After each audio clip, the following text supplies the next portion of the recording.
Dim Saudi New Zealand cricket அணியின் போர்க்குதிரையாக கடந்த 16 ஆண்டுகளாக உழைத்தவர். சவுதி ஓய்வு முடிவை அறிவித்து ஒரு வாரம் கூட ஆகவில்லை. அதற்குள் அவரை கிரிக்கெட் ரசிகர்கள் மிஸ் செய்ய தொடங்கிவிட்டார்கள். கடந்த டிசம்பர் 14ஆம் தேதி தொடங்கிய இங்கிலாந்து அணிக்கு எதிரான 3வது டெஸ்ட் போட்டியில் இருந்து டிம் சவுதி ஓய்வு பெற்றார். டிம் சவுதி சென்றதற்கு பிறகு நியூசிலாந்து அணி இலங்கைக்கு எதிராக 3 போட்டிகள் கொண்ட T20 தொடரில் விளையாடி 2-1 என்ற கணக்கில் வென்றது. டெஸ்ட் கிரிக்கெட் ஆடும் போதுதான் டிம் சவுதியின் அருமை தெரிய வரும். இந்த நிலையில் டிம் சவுதிக்கும் கோலிக்கும் ஒரு ஒற்றுமை இருக்கிறது. ஆம், இருவருமே ஒரே காலத்தில் இருந்துதான் கிரிக்கெட் வாழ்க்கையை தொடங்கி இருக்கிறார்கள். மலேசியாவில் நடைபெற்ற 2008ஆம் ஆண்டு உலகக்கோப்பை கிரிக்கெட் தொடரில் நியூசிலாந்து அணிக்காக டிம் சவுதியும் விளையாடி இருந்தார். இதனால் நாம் பார்த்து வளர்ந்த ஹீரோக்களுக்கு வயதாகிவிட்டதே என்ற ஒரு மனவேதனை இருக்கிறது. சவுதி சென்ற நிலையில் கோலி, ரோஹித் ஆகியோருக்கும் நாம் குட்பை சொல்லும் காலம் வெகு தூரத்தில் இல்லை. சரி, டிம் சவுதி எப்படி புகழின் உச்சிக்கு சென்றார் என்பதை தற்போது பார்க்கலாம். டிம் சவுதி பள்ளி பருவத்தில் ரக்பி அணியிலும் கிரிக்கெட் அணியிலும் இருந்திருக்கிறார்.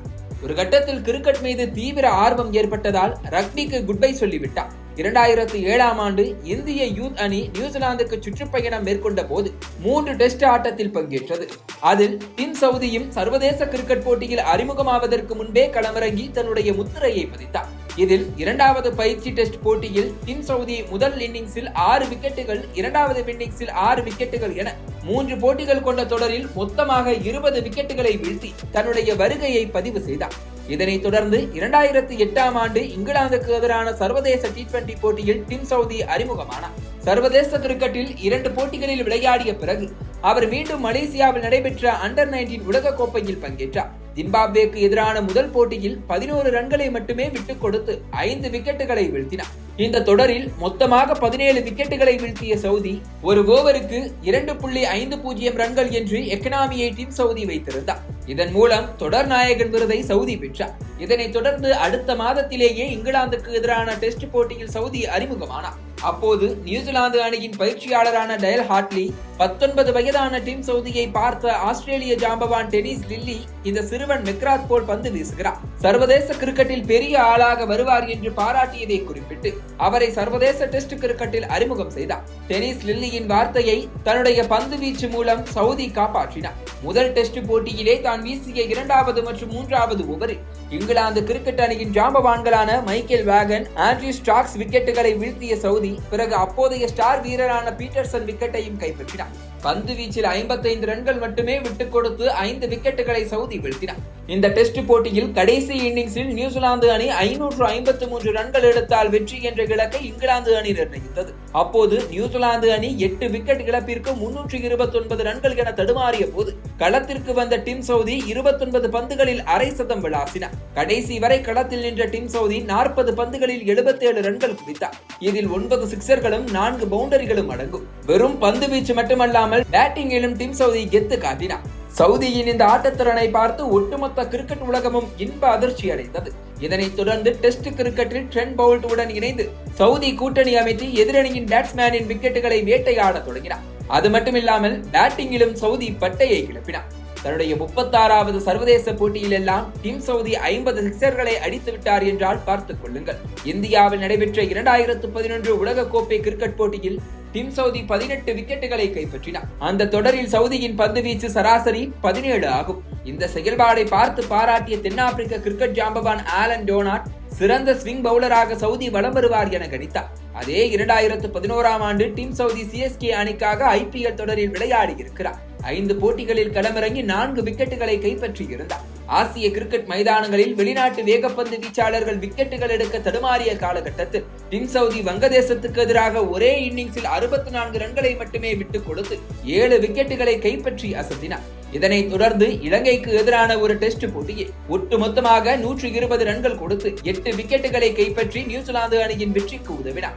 இதைத் தொடர்ந்து 2014ஆம் ஆண்டு வெஸ்ட் இண்டீஸுக்கு எதிரான டெஸ்ட் தொடரில் நியூசிலாந்து அணி வெற்றி பெற்று 12 ஆண்டுகளுக்கு பிறகு பெரிய அணிகளுக்கு எதிராக வெற்றியை ருசித்தது. இதில் டிம் சவுதியின் பங்கு மிகவும் முக்கியமானதாகும். இந்த தொடரில் சவுதி 11 விக்கெட்டுகளை கைப்பற்றினார். 2015ஆம் ஆண்டு உலகக்கோப்பை கிரிக்கெட் போட்டியில் இங்கிலாந்து அணிக்கு எதிரான ஆட்டத்தில் டிம் சவுதி தன்னுடைய அனல் பறக்கும் வேகப்பந்து வீச்சை வெளிப்படுத்தி 33 ரன்களை மட்டுமே விட்டுக் கொடுத்து 7 விக்கெட்டுகள் வீழ்த்தினார். இதன் மூலம் ஒருநாள் கிரிக்கெட்டில் நியூசிலாந்து வீரர்களின் சிறந்த பந்துவீச்சு செயல்பாடாக இதுதான் இருக்கிறது. நியூசிலாந்து இந்த போட்டியில் இங்கிலாந்து அணியை 123 ரன்களில் வாரி சுருட்டியது. நியூசிலாந்து அணி பிறகு 2 விக்கெட்டுகளை மட்டுமே இழந்து வெற்றி இலக்கை எட்டியது. விஸ்டன் கிரிக்கெட் இதழ் ஒருநாள் கிரிக்கெட்டின் இந்த 10 ஆண்டுகளில் சிறந்த பந்துவீச்சு செயல்பாடாக டிம் சவுதியின் இந்த பந்துவீச்சை அறிவித்தது. நியூசிலாந்து அணியின் கேப்டனான வில்லியம்சனுக்கு எப்போதெல்லாம் காயம் ஏற்படுகிறதோ அப்போதெல்லாம் அந்த நாட்டு கிரிக்கெட் வாரியம் டிம் சவுதியையே கேப்டனாக ஆக்கும்.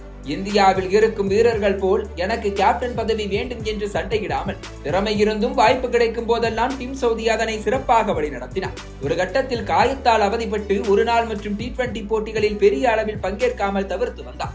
எனினும் வாய்ப்பு கிடைக்கும் போது எல்லாம் டிம் சவுதி T20 ஒருநாள் போட்டிகளிலும் பங்கேற்றார். கடந்த 2022ஆம் ஆண்டு இந்திய அணிக்கு எதிரான T20 போட்டியில் ஹேட்ரிக் விக்கெட்டுகளை குவித்து சாதனை படைத்தார். நியூசிலாந்து அணியின் வில்லியம்சன் டெஸ்ட் கேப்டன்சியை ராஜினாமா செய்த நிலையில் 2022ஆம் ஆண்டு டிசம்பர் மாதம் முழுநேர டெஸ்ட் கேப்டனாக சவுதி தலைமை தாங்கினார். இந்த சூழலில் அண்மையில் இலங்கைக்கு எதிரான 2 போட்டிகள் கொண்ட டெஸ்ட் தொடரில் நியூசிலாந்து அணி தோல்வியை தழுவியது. இதனை அடுத்து டிம் சவுதி தன்னுடைய பொறுப்பை ராஜினாமா செய்தார். நியூசிலாந்து அணிக்காக 16 டெஸ்ட் போட்டிகளில் விளையாடி 389 விக்கெட்டுகளை சவுதி வீழ்த்தியிருக்கிறார். 161 சர்வதேச ஒருநாள் போட்டிகளில் விளையாடி 221 விக்கெட்டுகளும் 126 சர்வதேச T20 போட்டிகளில் 164 விக்கெட்டுகளும் சவுதி வீழ்த்தியுள்ளார். டெஸ்ட் கிரிக்கெட்டில் 300 விக்கெட்டுகளை வீழ்த்திய 3வது நியூசிலாந்து வீரர், சர்வதேச கிரிக்கெட்டில் 700 விக்கெட்டுகளை வீழ்த்திய முதல் நியூசிலாந்து பவுலர் மற்றும் சர்வதேச டெஸ்ட் கிரிக்கெட்டில் 2000 ரன்கள் அடித்த வீரர்களில் அதிக ஸ்ட்ரைக் ரேட் வைத்திருக்கும் வீரர் என பல சாதனைகளை டிம் சவுதி படைத்திருக்கிறார். இந்த நிலையில் தனது 36 வயதில் டிம் சவுதி கிரிக்கெட் போட்டிகளில் இருந்து ஓய்வு முடிவை அறிவித்திருக்கிறார். டிம் சவுதி தற்போது கடைசி டெஸ்ட் போட்டியில் கூட ஒரு மாபெரும் சாதனையை படைத்திருக்கிறார்.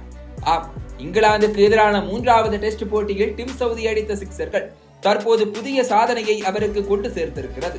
அதிக சிக்சர்கள் அடித்தவர்களின் பட்டியலில் 33 சிக்சர்களுடன் பென் ஸ்டோக்ஸ் முதலிடத்திலும், 107 சிக்சர்களுடன் நியூசிலாந்து வீரர் மெக்கல்லம் 2வது இடத்திலும், 100 சிக்சர்களுடன் கில்கிறிஸ்ட் 3வது இடத்திலும் உள்ள நிலையில் 4வது இடத்தில் இந்த வெஸ்ட் இண்டீஸ் அதிரடி வீரர் கிறிஸ் கெயில் 98 சிக்சர்களை விளாசியதை தற்போது சவுதி சமன் செய்திருக்கிறார். இப்படி சர்வதேச கிரிக்கெட்டில் நியூசிலாந்து அணிக்காக சத்தமில்லாமல் பல சாதனைகளை படைத்திருக்கும் டிம் சவுதியை உலகம் முழுவதும் உள்ள கிரிக்கெட் ரசிகர்கள் இனி மிஸ் செய்வார்கள் என்பதில் சந்தேகமே இல்லை.